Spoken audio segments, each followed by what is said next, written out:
ശിവഗിരി ധർമ്മസംഘത്തിലേക്ക് തെരഞ്ഞെടുപ്പുകൾ കാലാകാലങ്ങൾ നടക്കും. ചിലപ്പോൾ ഏകകണ്ഠമായി, ചിലപ്പോൾ മത്സരത്തിൽ കൂടി. മത്സരമുണ്ടാകുമ്പോൾ തോറ്റ വിഭാഗക്കാർ ജയിച്ച വിഭാഗത്തിന് അപ്പോൾ തന്നെ സ്ഥാനം കൈമാറുന്നതായിരുന്നു ശിവഗിരിയുടെ പാരമ്പര്യം. പക്ഷെ 95 മാത്രം അത് നടന്നില്ല. തോറ്റ വിഭാഗക്കാർ ജയിച്ച വിഭാഗക്കാർക്ക് സ്വാമി പ്രകാശാനന്ദ നേതൃത്വം കൊടുക്കുന്ന ഭൂരിപക്ഷ പാനലിൽ വിജയിച്ചവർക്ക് അധികാരം കൈമാറാൻ തയ്യാറായില്ല. അവർ പറഞ്ഞ ന്യായം സ്വാമി പ്രകാശാനന്ദയ്ക്കും കൂട്ടർക്കും ഭരണമേൽപ്പിച്ചാൽ മതാതീത ആത്മീയതയുടെ കേന്ദ്രമായ ശിവഗിരി കാവ്യവൽക്കരിക്കപ്പെടും.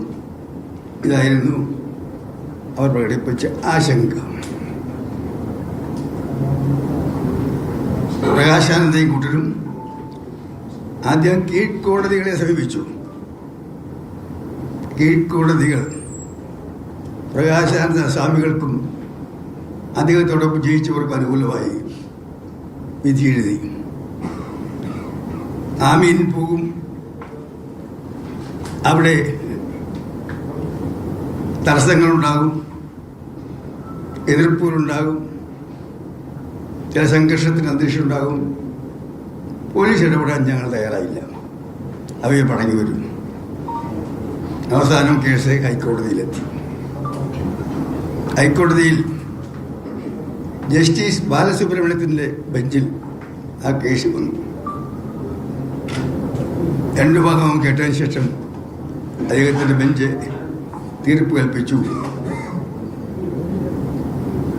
ധർമ്മസംഘം തെരഞ്ഞെടുപ്പിൽ സംശയാതീതമായ ഭൂരിപക്ഷം കിട്ടിയത് സ്വാമി പ്രകാശാനന്ദ നയിക്കുന്ന പാനലിലാണ്. അവർക്ക് അധികാരം കൈമാറ്റം നടത്തിയേ പറ്റൂ. അതിനെ ഗവൺമെന്റ് സഹായിക്കണം, പോലീസ് സംരക്ഷണം നൽകണമെന്ന് പറഞ്ഞു.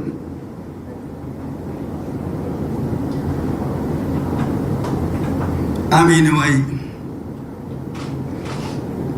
പ്രകാശാനന്ദ സ്വാമിയും കൂട്ടരും പോയി.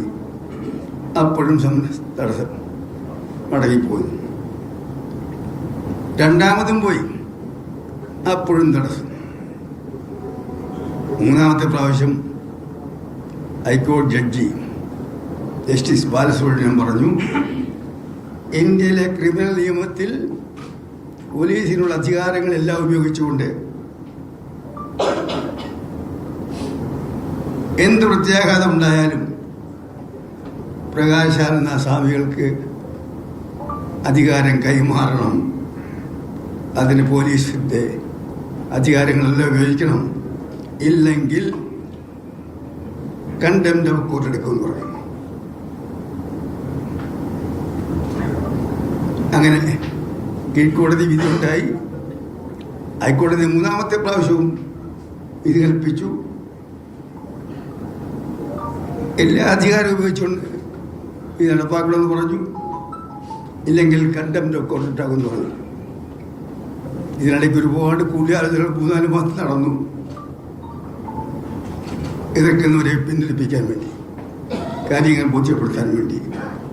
അവർ പിന്മാറാൻ തയ്യാറാകുന്നില്ല. മൂന്നാമത്തെ വിധി കഴിഞ്ഞും കുറേ ദിവസം കൂടി ഞങ്ങൾ കാത്തിരുന്നു. ഏതാനും ആഴ്ച കൂടി. അതിനുശേഷമാണ് നിയമവിദഗ്ധന്മാരുമായിട്ടെല്ലാം ആലോചിച്ച് ഇനി താമസിച്ചാൽ സർക്കാർ ഉദ്യോഗസ്ഥന്മാർ ബലിയാടാകും, ഗവൺമെന്റ് പ്രതിക്കൂട്ടിലാകും. അങ്ങനെയാണ് നവംബർ മാസത്തിൽ അവിടെ ആമീനുമായി പ്രകാശാനന്ദ സ്വാമികളും അദ്ദേഹത്തിൻ്റെ കൂടെ വിജയിച്ചവരും ശിവഗിരിയിലേക്ക് യാത്രയായി എത്തിച്ചേർന്നു. കൂടെ പോലീസും ഉണ്ടായിരുന്നു. അപ്പോഴും തടസ്സം വന്നു. അവിടെ ഓടിക്കൂടിയവർ പലതരക്കാരാണ്, ഞാനൊന്നും വിശദീകരിക്കുന്നില്ല. ഹൈക്കോടതി ഡയറക്ഷനുണ്ട്,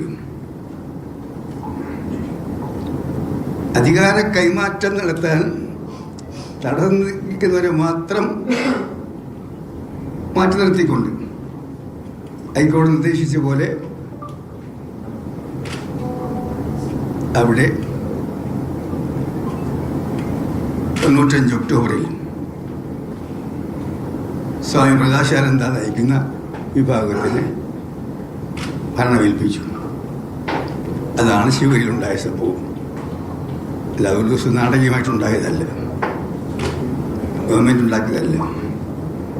അവിടെ ശിവഗിരിയിലെ സ്വാമിമാർ 2 ചേരിയായി തിരിച്ച് ഒരു വിഭാഗത്തിന് ഭൂരിപക്ഷം കിട്ടിയപ്പോൾ ജയിച്ചവരെ അധികാരം ഏൽപ്പിക്കാൻ മറുഭാഗം മടിച്ചപ്പോൾ ജയിച്ചവർ കോടതിയെ സമീപിച്ചപ്പോൾ കീഴ്ക്കോടതി മുതൽ ഹൈക്കോടതി വരെ പോയി കഴിഞ്ഞപ്പോൾ അവസാനം ഗവൺമെൻറ്റിനെ കോടതി ഡയറക്ഷനായി വന്നപ്പോഴാണ് നിയമവാഴ്ച നടപ്പാക്കാൻ ബാധ്യതയുള്ള ഗവൺമെൻറ് പോലീസ് അവിടെ ഇടപെട്ടത്. അതാണ് ഞാനെന്തോ അക്രമം കാണിച്ചെന്ന് പറയും. 21 വർഷമായി ഇങ്ങനെ പാളിക്കൊണ്ടിരിക്കുകയാണ്. ഞാൻ കേരളത്തിൽ നിന്ന് പോവുകയും ചെയ്തു. പിന്നെ ആരും പറയാനുമില്ല. ഇന്നലെ തന്നെ പറഞ്ഞിട്ടുണ്ട്.